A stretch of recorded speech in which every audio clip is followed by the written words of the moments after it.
महादेव, घर घर महादेव, हर हर महादेव, घर घर महादेव, हर हर महादेव, घर घर महादेव, हर हर महादेव, घर घर महादेव, हर हर महादेव, घर घर महादेव। श्री शिवाय नमस्तुभ्यम। कार्तिक माह में कार्तिक कुमार का महापुराण खंड चल रहा है। यह मेरे भोलेनाथ की ही दया है। यहाँ के स्थान देवता, वास्तु देवता, ग्राम देवता, क्षेत्रपाल देवता, समस्त देवी देवताओं को वंदन कर मैं गणेश जी महाराज का विशेष रूप से आह्वान करता हूँ। प्रथम पूज्य देव, आप यहाँ विराजमान रहकर निर्विघ्न रूप से सभी दिशाओं के स्वामी होने के कारण सभी दिशाओं से सभी देवताओं को आने के लिए स्थान प्रदान करें। हे महादेव, हे यहाँ के स्थान देवता, ग्राम देवता, क्षेत्रपाल देवता, हमारी कुल देवी केशर सती माता, मैं आपको प्रणाम करता हूँ। पुनश्च मैं गणेश जी महाराज से, हनुमान जी महाराज से विशेष रूप से अनुरोध करता हूँ कि आप इस कथा को निर्विघ्न रूप से चलने दें।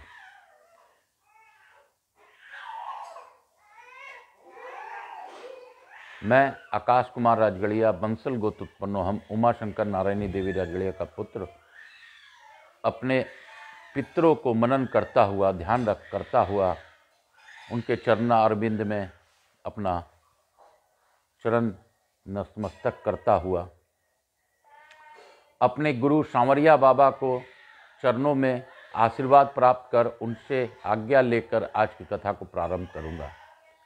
प्रदीप मिश्रा जी का भी विशेष रूप से धन्यवाद देते हुए आज की कथा आगे की ओर ले जाऊंगा। हे महादेव, आप जैसी कथा मुझसे इच्छा हो वैसी कथा करवा लें, कर लें, सुन लें, सुना लें। मेरे में कोई क्षमता नहीं है कि मैं कोई भी शिव महापुराण का कथा कर सकूं। मैं तो बस निमित्त मात्र हूं। आप मुझसे जो चाहते हैं, जैसी आपकी अपेक्षा है वैसी कथा होने दें, करवा लें और कर लें।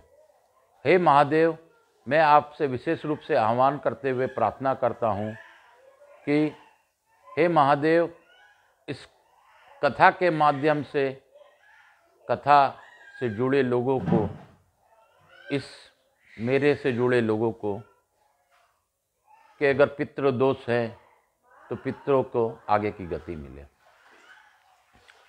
मैं भी आपसे अनुरोध करता हूँ कि मेरे कष्ट आपसे छिपे नहीं हैं। मेरे सारे कष्टों का निवारण आप स्वयं कीजिए महादेव। आपको करना ही पड़ेगा। आप इस सृष्टि के रचयिता हैं। आपने सृष्टि को रचा है। आपने यह मोह माया रची है, तो आप ही मोह माया को जानते हैं। हर हर महादेव। श्री शिवाय नमस्तुभ्यम। हर हर महादेव। श्री शिवाय नमस्तुभ्यम। हर हर महादेव। श्री शिवाय नमस्तुभ्यम। हर हर महादेव। श्री शिवाय नमस्तुभ्यम। हर हर महादेव। श्री शिवाय नमस्तुभ्यम। हर हर महादेव। श्री शिवाय नमस्तुभ्यम। हर हर महादेव। श्री शिवाय नमस्तुभ्यम। घर घर महादेव। श्री शिवाय नमस्तुभ्यम। हर हर महादेव। शिव काशी, शिव काशी, काशी काशी, शिव काशी, काशी काशी, शिव काशी, मोक्ष नगरी काशी की जय। मोक्ष नगरी काशी की जय। और त्रयोदशो अध्याय यानी कि 13वां अध्याय। सूत जी बोले, तारक के शत्रु कुमार के अद्भुत तथा उत्तम चरित्र को सुनकर प्रसन्न हुए नारद जी ने ब्रह्मा जी से प्रीतिपूर्वक पूछा। नारद जी बोले, हे देव देव, हे प्रजानाथ, हे शिव ज्ञान निधे, मैंने आपसे कार्तिकेय का अमृत से भी उत्तम चरित्र सुना। अब मैं गणेश जी का उत्तम चरित्र सुनना चाहता हूँ। उनका जन्म एवं चरित्र अत्यंत दिव्य तथा सभी मंगलों को मंगल करने वाला है। सूत जी बोले, उन महामुनि नारद का यह वचन सुनकर ब्रह्मा जी प्रसन्नचित हो गए और शिव जी का स्मरण करते हुए कहने लगे। ब्रह्मा जी बोले, कल्प के भेद से गणेश जी का जन्म ब्रह्मा जी से भी पहले कहा गया है। एक समय शनि की दृष्टि पड़ने से उनका सिर कट गया और उस पर हाथी का सिर जोड़ दिया गया। अब मैं श्वेत कल्प में जिस प्रकार गणेश जी का जन्म हुआ था उसे कह रहा हूँ, जिसमें कृपालु शंकर जी के द्वारा उनका सिर छेदन किया गया था। हे मुने, शंकर जी सृष्टि करता है, इस विषय में संदेह नहीं करना चाहिए। वे सबके स्वामी हैं। शिव सगुण होते हुए भी निर्गुण हैं। हे मुनिश्रेष्ठ, उनकी लीला से ही इस विश्व का सृजन, पालन तथा संहार होता है। अब आदरपूर्वक प्रस्तुत चरित सुनिए। शिव जी के विवाह के उपरांत कैलाश चले जाने पर कुछ समय के बाद गणेश जी का जन्म हुआ। किसी समय पार्वती की सखियां तथा जया तथा विजया पार्वती के साथ मिलकर विचार करने लगी। शिव जी की आज्ञा में रहने वाले नंदी, विरंगी आदि अनेक और असंख्य परमत गण, हे यद्यपि वे हमारे भी गण हैं, फिर भी शंकर को आज्ञा का पालन करने वे सभी द्वार पर स्थित रहते हैं। स्वतंत्र रूप से हमारा कोई भी गण नहीं है। यद्यपि वे सब हमारे ही भी हैं, किंतु हमारे मन उनसे नहीं मिलता है। इसलिए हे अंधे अनधे, हमारा भी कोई स्वतंत्र गण होना चाहिए। अतः आप ऐसा एक गण की रचना कीजिए। ब्रह्मा जी बोले, जब सखियों ने यह उत्तम वचन पार्वती से कहा, तब उन्होंने उसमें अपने हित मान लिया और वे वैसा करने का प्रयत्न करने लगी। इसके बाद किसी समय जब पार्वती जी स्नान कर रही थी, उसी समय द्वार पर बैठे नंदी को डांटकर शंकर जी भीतर चले आए। शिव जी को असमय में आता हुआ देखकर स्नान करते हुए सुंदरी जगदम्बा लज्जित होकर उठ गई। उस समय अत्यंत कौतुक से युक्त पार्वती को सखियों के द्वारा कहा गया वह वचन अत्यंत हितकारी तथा सुखदायक प्रतीत हुआ। उसके बाद कुछ समय बोलने पर माया परमेश्वरी पार्वती ने मन में विचार किया कि मेरा भी कोई ऐसा सेवक होना चाहिए जो श्रेष्ठ हो तथा योग हो और मेरे आज्ञा के बिना रेखा मात्र भी इधर से उधर विचलित न हो। इस प्रकार विचार कर उन देवी ने अपने शरीर के मैल से सर्वलक्षण संपन्न, शरीर के सभी अवयवों से सर्वथा निर्दोष, समस्त सुंदर अंगों वाले, विशाल, सर्व शोभा संपन्न एवं महाबलशाली तथा पराक्रमी पुरुष का निर्माण किया। पार्वती ने उसे नाना प्रकार के वस्त्र, अनेक प्रकार के अलंकार तथा अनेक उत्तम आशीर्वाद देकर कहा, तुम मेरे पुत्र हो, तुम ही मेरे हो और यहाँ कोई दूसरा मेरा नहीं है। इस प्रकार कहे जाने पर उस पुरुष ने पार्वती को नमस्कार कर कहा, गणेश जी बोले, आपका क्या कार्य है? मैं आपके द्वारा अदिष्ट कार्य को पूरा करूँगा। अब उनके द्वारा इस प्रकार कहे जाने पर पार्वती ने पुत्र से कहा।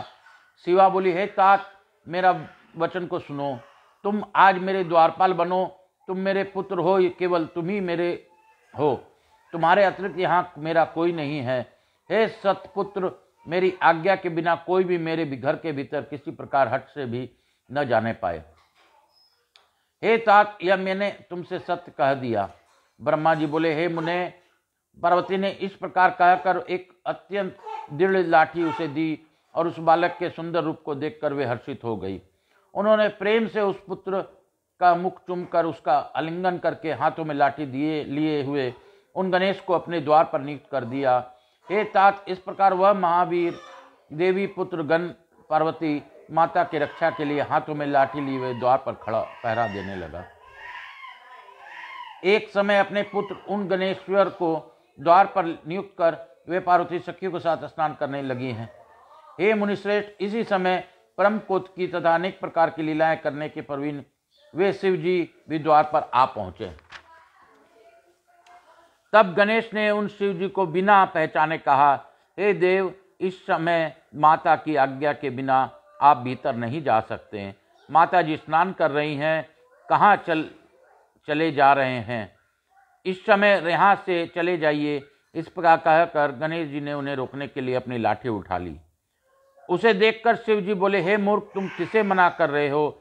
हे दुर्बुद्धे, तुम मुझे नहीं जानते, मैं शिव हूँ, कोई दूसरा नहीं। इस पर गणेश ने लाठी से शिव जी पर प्रहार किया। तब बहुत लीला करने वाले शिव जी ने कुपित होकर पुत्र से कहा। शिव जी बोले, हे बालक, तुम मूर्ख हो, तुम मुझे नहीं जानते हो, मैं पार्वती का पति शिव हूँ। हे बालक, मैं तो अपने ही घर जा रहा हूँ, तुम मुझे मना क्यों करते हो? ब्रह्मा जी बोले, हे विप्र, ऐसा कह घर में प्रवेश करने हुए उन शंकर जी पर गणनायक गणेश ने क्रोध करते हुए पुनः डंडे से प्रहार किया। तब अत्यंत कुपित हुए शिव जी ने अपने गणों को आज्ञा दी, हे गणों, देखो यह कौन है और यहाँ क्या कर रहा है। ऐसा कहकर लोकाचार में तत्पर रहने वाले तथा अनेक अद्भुत लीलाएं करने वाले शिव जी महाक्रोध में भरकर घर के भीतर बाहर ही स्थित रहें। इस प्रकार श्री शिव महापुराण के अंतर्गत द्वितीय रुद्र संहिता के चतुर्थ कुमार खंड के गणेश उत्पत्ति वर्णन नामक 13वां अध्याय पूर्ण हुआ। बोलो श्री कृष्ण भगवान की जय। बोलो शंकर भगवान की जय। बोलो गणेश जी महाराज की जय। शिव काशी शिव काशी काशी काशी शिव काशी। अर्थ चतुर्दशो अध्याय। ब्रह्मा जी बोले, तब उन गणों ने क्रुद्ध हो शिव जी की आज्ञा से वहां जाकर उन द्वारपाल गिरिजा पुत्र से पूछा। शिवगण बोले, तुम कौन हो, कहाँ से आए हो और यहाँ क्या करना चाहते हो? यदि जीना चाहते हो तो यहाँ से सीधी दूर चले जाओ। ब्रह्मा जी बोले, उनका वह वचन सुनकर हाथ में लाठी हुए गिरिजा पुत्र ने निडर होकर उन द्वार रक्षक गणों से कहा। गणेश जी बोले, आप लोग कौन हैं और कहाँ से आए हैं? आप लोग तो बहुत ही सुंदर हैं, शीघ्र यहाँ से दूर हो जाइए, विरोध करने के लिए यहाँ कोई स्थित है। ब्रह्मा जी बोले। इस प्रकार उनके वचन की सुनकर शिव जी के सभी महावीर गणों ने आश्चर्यचकित होकर परस्पर हंस करके कहा। शिव जी के इस पार्षदों ने आपस में बातें करके कुपित मन होकर उन द्वारपाल गणेश जी से कहा। शिवगण बोले, सुनिए, हम सब शिव जी के श्रेष्ठ गण ही यहाँ के द्वारपाल हैं। हम उन विप्र विभु शंकर की आज्ञा से तुम्हें यहाँ से हटाने के लिए आए हैं। तुमको भी एक गण समझकर हम तुम्हारा वध नहीं करते, अन्यथा तुम मार दिए गए होते। तुम स्वयं यहाँ से हट जाओ, क्यों मरना चाहते हो? ब्रह्मा जी बोले। इस प्रकार कहे जाने के बाद भी गिरिजापुत्र निर्भय गणेश शंकर गणों की बहुत फटकार कर द्वार से नहीं हटे। तब वहाँ से उन संपूर्ण शिवगणों ने भी गणेश जी का वचन सुनकर शिव जी के पास जाकर उस वृत्तांत को निवेदित किया। हे मुने, तब अद्भुत लीला करने वाले महेश्वर उस वचन को सुनकर अपने गणों को डांटकर लौकिक गति का आश्रय लेकर कहने लगे। महेश्वर बोले, हे गणों, यह कौन है जो उन शत्रु के समान इतना उद्खल होकर बातें करता है? यह असद बुद्धि क्या करेगा? निश्चय ही यह अपनी मृत्यु चाहता है। इस नवीन द्वारपाल को सीधे यहाँ से दूर करो। तुम लोग कायरों की भांति खड़े होकर इसका समाचार मुझसे क्यों कह रहे हो? अद्भुत लीला करने वाले शंकर के ऐसा कहने पर उन गणों ने पुनः वहां पर आकर उन द्वारपाल गणेश से कहा। शिवगण बोले, हे द्वारपाल, तुम कौन हो और किसके द्वारा नियुक्त होकर यहाँ स्थित हो? तुमको हम लोगों के कोई परवाह नहीं है, यहाँ रहकर कैसे जीना चाहते हो? द्वारपाल तो हम लोग हैं, तुम किस प्रकार अपने को द्वारपाल कहते हो? शेर के आसन पर बैठकर सियार किस प्रकार अपने कल्याण की इच्छा कर सकता है? हे मूर्ख, तुम तभी तक गर्जना कर रहे हो जब तक तुम शिवगणों के पराक्रम का अनुभव नहीं कर लेते हो। अभी जब तुम अनुभव कर लोगे तब धराशायी हो जाओगे। तब उनके द्वारा कहे गए इस वचन को सुनकर गणेश जी दोनों हाथों में लाठी लेकर ऐसा बोलने वाले उन गणों को मारने लगे। तदनंतर शिवा पुत्र गणेश ने निडर होकर शंकर के महावीर गणों को घुड़क कर कहा। पार्वती पुत्र बोले, जाओ जाओ, यहाँ से दूर चले जाओ, अन्यथा मैं तुम लोग का प्रचंड पराक्रम दिखाऊंगा, जिससे तुम लोग उपहासास्पद हो जाओगे। तब उन गिरिजापुत्र की यह बात सुनकर शंकर के वे गण आपस में कहने लगे। शिवगण बोले, अब हमें क्या करना चाहिए, कहाँ जाना चाहिए? कहने पर भी यह हमारी बात नहीं मानता। हम लोग तो मर्यादा की रक्षा करते हैं, इसने ऐसा बात किस प्रकार कही? ब्रह्मा जी बोले। तब शिव के सभी गणों ने कैलाश से 1 कोस की दूरी पर स्थित शंकर जी से जाकर वह सब कहा। तब हाथ में त्रिशूल धारण किए हुए उग्र बुद्धि परमेश्वर शिव जी ने हंसते हुए वीरमानी अपने उन गणों से कहा। शिव जी बोले, हे गणों, तुम लोग कायर हो, वीरमानी वीर नहीं हैं। मेरे सामने तुम लोग ऐसा कहने के योग्य नहीं हो। डांटे जाने पर वह पुनः क्या कर सकता है। तुम लोग जाओ, उस पर प्रहार करो, चाहे वह कोई क्यों न हो। मैं तुम लोगों से अधिक क्या कहूँ, चाहे जैसे भी हो उसे वहाँ से हटाओ। ब्रह्मा जी बोले, हे मुनीश्वर। तब महेश्वर ने अपने श्रेष्ठ गणों को इस प्रकार फटकारा। तब वे गण पुनः वहाँ गए और बोले, शिवगण बोले, हे अरे बालक सुनो, तुम हठपूर्वक क्यों व्यर्थ बकवास करते हो। अब तुम यहाँ से दूर चले जाओ, अन्यथा तुम्हारी मृत्यु हो जाएगी। ब्रह्मा जी बोले, शिव की आज्ञाकारी उन गणों का निश्चय पूर्वक वचन सुनकर मैं क्या करूं। यह सोचकर पार्वती पुत्र गणेश जी बहुत दुखी हुए। इसी भी द्वार पर गणों तथा गणेश का कलह सुनकर देवी पार्वती ने अपने सखी से कहा, देखो द्वार पर किस प्रकार का कलह हो रहा है। सखी ने वहां आकर अब सारा वृत्तांत जान लिया और क्षण मात्र में सब कुछ देखकर प्रसन्न होकर वह पार्वती के पास गई। हे मुने, जो कुछ भी घटित हुआ था वहां जाकर उस सखी ने वह सब यथार्थ रूप से पार्वती के आगे वर्णन किया। सखी बोले, हे महेश्वरी, हमारे गण जो द्वार पर स्थित हैं उसको शिव जी के वीरगण निश्चय रूप से धमका रहे हैं। शिव तथा उनके वे सभी गण बिना अवसर के घर में जबरदस्ती कैसे प्रवेश कर सकते हैं। यह तो आपके लिए शुभतर नहीं है। इस बालक ने बहुत अच्छा किया जो इस कार्य के लिए दुख तथा तिरस्कार आदि का अनुभव करके भी इसने किसी का घर में आने का नहीं दिया। इसके बाद उन लोगों में परस्पर विवाद चल रहा है। वाद विवाद किए जाने पर वे सुखपूर्वक घर में प्रवेश नहीं कर पाएंगे। हे प्रिय, यदि वाद विवाद किया गया तो मेरे गण की जीत कर विजय प्राप्त करने के बाद ही वे घर में प्रवेश कर सकते हैं, अन्यथा नहीं। हमारे गण की धमकी देने से इन गणों ने हम लोगों को ही धमकी दी है। इसलिए हे देवी, हे भद्रे, आपको अपने श्रेष्ठ मानकर त्याग नहीं करना चाहिए। हे सती, शिव जी तो बंदर के समान सदा आपके अधीन हैं। वे अहंकार क्या करेंगे, अवश्य ही वे आपके अनुकूल हो जाएंगे।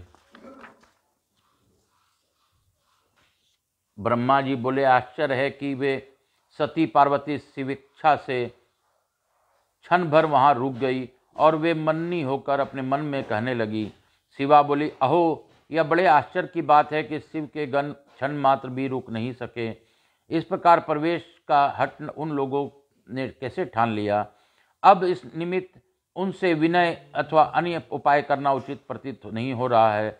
जो होना होगा वही होगा। मैंने जो कर दिया है उसे न तक कैसे कर सकती हूँ। ऐसा कहकर प्रिया पार्वती ने अपने सखी को वहाँ भेजा। वह सखी आकर पार्वती पुत्र गणेश से प्रिया पार्वती द्वारा कही गई बात कहने लगी। सखी बोले, हे भद्र, तुमने बहुत अच्छा किया। ये लोग अब हठपूर्वक घर में प्रवेश न करें। तुम्हारे सामने ये गण क्या है जो कि हम तुम्हारे जैसे गण को जीत लें।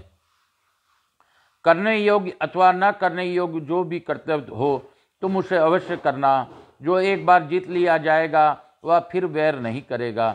ब्रह्मा जी बोले, उस सखी के द्वारा कहे गए माता के वचन को सुनकर गणेश्वर के परम आनंद, बल तथा महान उत्साह प्राप्त हुआ। उन्होंने अच्छी तरह से कमर कस ली और पगड़ी बांधकर उरु तथा जंगा पर ताल ठोकते हुए निडर होकर उन सभी गणों से प्रसन्नतापूर्वक यह वचन कहा। गणेश जी बोले, मैं पार्वती का पुत्र हूँ, तुम लोग शिव के गण हो, दोनों ही समान हैं। हम सभी अपने अपने कर्तव्य के पालन करें। क्या आप लोग ही द्वारपाल रह सकते हैं? मैं द्वारपाल नहीं रह सकता। यदि आप लोग शिव के द्वार पर स्थित हैं तो मैं भी यहाँ निश्चय रूप से स्थित हूँ। अब आप लोग यहाँ स्थित रहिएगा, तब आप लोग शिव की आज्ञा का पालन कीजिएगा। इस समय तो यहाँ मैं पार्वती की आज्ञा का पालन कर रहा हूँ। हे वीरो, यह सत्य है, मैंने उचित निर्णय लिया है। इसलिए हे शिवगणों, आप लोग मेरा वचन आदरपूर्वक सुन लें। हठ से अधिक अथवा विनय से आप लोगों को घर के भीतर नहीं जाना चाहिए। ब्रह्मा जी बोले, गणेश्वर के द्वारा इस प्रकार कहे गए वे सभी शिवगण लज्जित होकर शिव के पास गए और उन्हें प्रणाम करके आगे खड़े हो गए। खड़े होकर उन लोगों ने वह सारा अद्भुत वृत्तांत शिव जी से निवेदन किया। इसके बाद फिर हाथ जोड़कर फिर झुकाए हुए वे शिव जी की स्तुति कर उनके आगे खड़े हो गए। तब अपने गणों के द्वारा कहे गए इस समाचार को सुनकर शिव जी लौकिक व्यवहार का आश्रय लेकर यह वचन कहने लगे। शंकर बोले, हे समस्त गणों, सुनो, युद्ध करना भी उचित नहीं है, क्योंकि तुम लोग हमारे गण हो और वह बालक पार्वती का गण है। हे गणों, यदि नम्रता प्रदर्शित की जाए तो संसार में मेरे यह निंदनीय प्रसिद्धि होगी कि शिव जी सदा स्त्री के वश में रहते हैं और शिव के गण निर्बल हैं। जो जैसा करे उसके साथ वैसा ही बर्ताव करना चाहिए, यही नीति सर्वश्रेष्ठ है। वह अकेला बालक गण क्या पराक्रम करेगा? तुम सब मेरे गण हो और युद्ध में अत्यंत कुशल हो, अतः युद्ध छोड़कर तुम लोग लघुता को कैसे प्राप्त होगे? विशेष रूप से पति के आगे स्त्री को हट कैसे करना चाहिए? हट करके वह पार्वती उसका फल अवश्य प्राप्त करेगी। इसलिए हे वीरो, तुम सब मेरी बात आदरपूर्वक सुनो। तुम लोग अवश्य युद्ध करो, जो होनहार है वह तो होकर ही रहेगा। ब्रह्मा जी बोले, हे ब्राह्मण, हे मुनिश्रेष्ठ, अनेक प्रकार की लीलाएं करने में प्रवीण शंकर जी ऐसा कहकर लौकिक गति प्रदर्शित करते हुए चुप हो गए। इति श्री शिव महापुराणे द्वितीया रुष संहिता चतुर्थ कुमार खंडे गण विवाद वर्णनम नाम चतुर्दशो अध्याय। इस प्रकार से शिव महापुराण के अंतर्गत द्वितीय रुष संहिता के चतुर्थ कुमार खंड के गण विवाद वर्णन नामक 14वां अध्याय पूर्ण हुआ। बोलो शंकर भगवान की जय, बोलो मेरे विश्वनाथ की जय। शिव काशी शिव काशी शिव काशी, भोले बाबा शिव काशी की जय। काशी काशी शिव काशी, मोक्ष नगरी काशी की जय। हे भोला, सब दुख काटो हमारा, हे शंभो, सब दुख काटो हमारा। शिव शंकर जपूं तेरी माला, बाबा भोला जपूं तेरी माला, कि अब दुख काटो हमारा। हे शंभो, सब दुख काटो हमारा। हे बाबा, सब दुख काटो हमारा। हे भोला, सब दुख काटो हमारा। हे बाबा, चले आना तुम गौरा साथ लेके, गौरा के साथ शिव परिवार लेके, साथ में शुभ लाभ को लाना, रिद्धि सिद्धि को भी लाना, साथ में कार्तिकेय जी को भी लाना, नंदी पर सवार होकर आना। हे बोले बाबा, साथ में अपने 5 पुत्रियों को भी लाना। हे भोला बाबा, आप मेरे घर में चले आना, साथ में गौरा को साथ ले आना, नंदी पर सवार होकर आना बाबा, शिव परिवार को लेके आना बाबा। बाबा सभी परिवार के साथ आना, साथ में कुबेर जी को भी लाना, साथ में कुबेर जी को भी लाना, साथ में लक्ष्मी माता को भी लाना, लक्ष्मी आपके साथ घूमती माता, लक्ष्मी आपके साथ भी घूमती माता। माँ लक्ष्मी आपके ही कृपा से सबके घर में धन धान्य देती माता, सबके घर में धन धान्य देती माता। बाबा आप सबके कष्टों को तारते, मेरे भी कष्टों को तारिए बाबा, मेरे भी कष्टों को तारिए बाबा। आप तो अंतर्यामी हैं, इस जगत के पालक हैं, सृष्टि के रचनाकर हैं। आपने ही हम इंसानों की रचना की है बाबा, आपके ही द्वारा हम रहते हैं बाबा। भरण पोषण आपका ही कार्य है बाबा, आप ही हमें देते हैं बाबा। हर हर महादेव, घर घर महादेव, हर हर महादेव, घर घर महादेव, हर हर महादेव, घर घर महादेव, हर हर महादेव, घर घर महादेव। आज की कथा को मैं यहीं पे विराम दूंगा। आज दिनांक 31 अक्टूबर, दिन मंगलवार, मैं आकाश राजगढ़िया, बंसल गोत्रोत्पन्नोहम, उमाशंकर नारायणी देवी राजगढ़िया का पुत्र, सांवरिया बाबा का शिष्य, आप सभी को धन्यवाद देते हुए यहाँ के आवाहित सभी देवी देवताओं को धन्यवाद देता हूँ।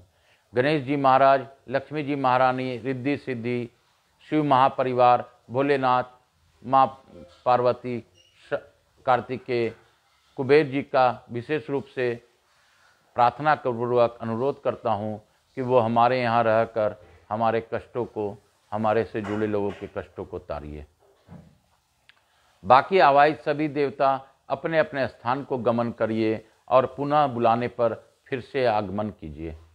आपके स्थान देवता, ग्राम देवता, क्षेत्रपाल देवता, समस्त देवी देवता, हमारी कुल देवी, आप जब भी हम लोग बुलाएं, आप लोग हमारे कथा पर, हमारे यहाँ अनुष्ठान होने पर पधारिए। हे महादेव, हे दया निधान, हे करुणा निधान, हे दया शंकर, हे भोलेनाथ, हे शंभो, आप त्रिपुरारी हैं, आप ही सबका कष्टों को निवारण करते हैं। मैं आपसे अनुरोध करता हूँ कि इस शिव महापुराण को सुनने मात्र से जन्म के पाप नष्ट हो जाते हैं। शिव का नाम लेने मात्र से पापों का क्षय हो जाता है। तो भोलेनाथ, अगर यह बात सत्य है तो मेरे से जुड़े मेरे बंधु बांधव, जो भी मेरे इष्ट हैं, सभी पर अपनी अखंड कृपा बनाए रखें। हे महादेव, मेरे व्यवसाय से जुड़े सभी लोगों पर अपनी विशेष रूप से कृपा दृष्टि बनाए रखें। हे महादेव, मैं क्या बोलूं, मेरे दुश्मनों का अगर कोई भी मेरा अनिष्ट चाहने वाला है तो उनका नाश आप अपने त्रिशूल से ही कीजिए। हे त्रिपुरारी, हे त्रिशूलधारी, हे शंकर शंभो, मैं आपसे यह भी अनुरोध करता हूँ कि मेरे पूर्वजों को मुक्ति दीजिए और मेरे से जुड़े लोगों का, मेरे इस कथा को सुनने वाले लोगों का पाप दिन प्रतिदिन नष्ट कीजिए। उन पर अपना कल्याण बनाए रखिए। हे महादेव, मैं तो बस मांगता ही रहता हूँ, मैं तो मांगने के लिए आदी हो गया, क्योंकि बिना पिता से मांगे बच्चा को कुछ नहीं मिलता। आप तो जगत पिता परमेश्वर हैं, आप ही सबको देते हैं, आप ही अपनी उंगली पकड़ाकर हम लोग को चलना सिखाते हैं। तो हे महादेव, मैं आपसे यह प्रार्थना पूर्वक अनुरोध करता हूँ कि मेरे इस मोह माया क्षणभंगर में जो परिवार रूपी मोह माया आपने दिया है, उसको कैसे भरण पोषण करना है, कैसे उनको चलाना है, कैसे उनकी इच्छाओं की पूर्ति करना है, जो दैनिक जीवन में आवश्यकता है उसकी पूर्ति कैसे करना है। महादेव, आप ही कर दीजिए, आप ही मुझसे करवा लीजिए। हे महादेव, मेरा कई जगह लोगों ने मुझे कष्ट दे करके भी रखा है, मेरा जो व्यवसाय के निमित्त भी तकलीफ़ें आ रही हैं। महादेव, आप सब जानते हैं, पुनः लेकिन फिर भी मैं आपसे अनुरोध करता हूँ कि इस संकट से आप ही छुड़ा सकते हैं। हे दया शंकर, हे शंभो, आप मुझ पर दया कीजिए, कृपा कीजिए। शंभो शंभो शंभो, शिव शंभो, हर हर महादेव। बाबा बाबा सब कहे, मैया कहे न कोई, बाबा के दरबार में मेरी मैया कहे सो होए। हे मैया पार्वती, हे माँ, आप ही अर्धनारीश्वर के रूप में शिव और शक्ति हैं। अगर मैंने शिव का भजन किया है, पूजन किया है, तो आपका पूजन स्वतः हो जाता है। माता, आप प्रसन्न होकर शिव जी से मेरी कार्य को कराइए, मुझ पर कृपा दृष्टि रखिए। मेरा आपकी कृपा से ही मेरा सब कुछ दुख तकलीफ कम होगा, मुझे पूर्ण विश्वास है। मेरा तो आपके शरण में आना मेरा काम है, मेरे दुखों का नष्ट करना आपका काम है। हे माँ, हे पिता, मैं उमा शंकर नारायणी के रूप में आप लोगों को प्रणाम करता हूँ। अपने इस उमा शंकर और नारायणी के रूप में, माता पिता के रूप में आप लोगों को धन्यवाद देते हुए आज की कथा को यहीं पर विराम देता हूँ। हर हर महादेव। काल हर, दुख हर, दारिद्र हर, कष्ट हर, हर हर महादेव। घर घर महादेव, हर हर महादेव। घर घर महादेव, हर हर महादेव। घर घर महादेव। श्री शिवाय नमस्तुभ्यम। श्री शिवाय नमस्तुभ्यम। श्री शिवाय नमस्तुभ्यम। श्री शिवाय नमस्तुभ्यम। श्री शिवाय नमस्तुभ्यम।